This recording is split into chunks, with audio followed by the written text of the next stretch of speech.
สบายดีตอนแรงทุกคนมื้อนี้เฮาก็สิมาเฮ็ดกับข้าวคือเก่าอย่าฟ้าวเบื่อกันเด้อทุกคนเฮาคิดว่าอีกนานเลยล่ะเฮาจังสิได้ออกไปกินข้าวข้างนอกเพราะว่าแฟนเฮาเรายังบ่เซาเทื่อเรายังป่วยอยู่เนาะเฮาก็เลยออกไปบ่ได้อย่าฟ้าวเบื่อกันเด้อทุกคนแล้วมื้อนี้เฮาก็สิมาปลูกผักนำเนาะหลังจากปลูกผักแล้วก็หดน้อยนึงและหลังจากหดผักแล้วเฮาก็สิมาตัดผักตัดเพื่อให้มันโปร่งลายขึ้นกว่าเก่าและหลังจากตัดผักแล้วเฮาก็สิมาจัดจานจัดให้มันเป็นระเบียบเรียบร้อยเนาะที่เฮาล้างไว้มื้อเช้านั่นแหละแล้วเฮาก็สิมาล้างเห็ดเนาะเห็ดนี้เฮาก็ซื้อมาจากตลาดประมาณ30 บาทถ้าจำบ่ผิดแล้วเฮาก็สิมาซอยมะเขือ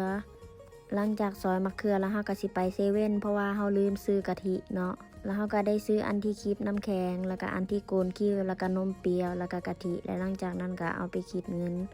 และในระหว่างทางกลับบ้านเฮาเห็นกระเจ้าขายอันบักนัดหรือว่าสับปะรดเฮาก็เลยแวะแล้วก็ซื้อให้แฟนเพราะว่าเรามักกินแล้วพอกลับถึงบ้านเฮาก็สิมาซอยไก่หลังจากซอยไก่แล้วเฮาก็สิมาตำเครื่องอันแกงเห็ดก็ใส่ข้าวเบื่อใส่ผงนัวอีหยังก็ว่ากันไปใส่พริกตามสไตล์หลังจากตำแรกแล้วเฮาก็สิมาตักใส่หม้อแล้วก็เทใส่น้ำแล้วเฮาก็สิมาอุ่นข้าวนำและหลังจากนั้นก็ตั้งกระทะเทกะทิใส่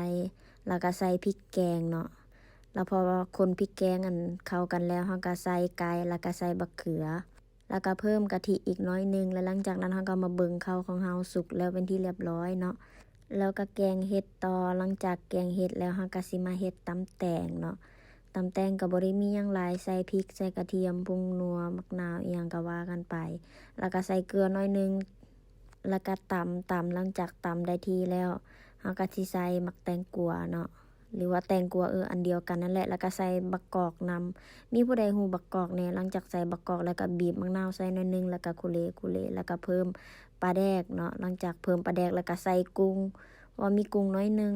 แล้วหลังจากนั้นเฮาก็ตักใส่จานเป็นที่เรียบร้อยเป็นจังไดทุกคนเป็นตาแซ่บบ่บอกเลยว่าแซ่บแฮงแล้วก็ปรุงพะแนงไก่ก็ใส่น้ำปลาน้ำตาลและหลังจากนั้นก็ตักใส่จานหลังจากตักใส่จานเฮาก็มาปรุง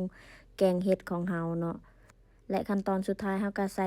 ผักนี่ก็หลายอย่างใบกะเพราต้นหอมผักแพรวบอกเลยว่ากลิ่นหอมกระจายทั่วบ้านเลยและหลังจากเฮาเฮ็ดแล้วเป็นจังไดทุกคนเป็นตากินอยู่บอกได้เลยว่าแซ่บแฮงมาเด้อทุกคนกินข้าวแลงนำกันและเฮาก็คิดว่าอายเพิ่นสิเซาไว้นี้แล้วเฮาก็สิได้ถ่ายคลิป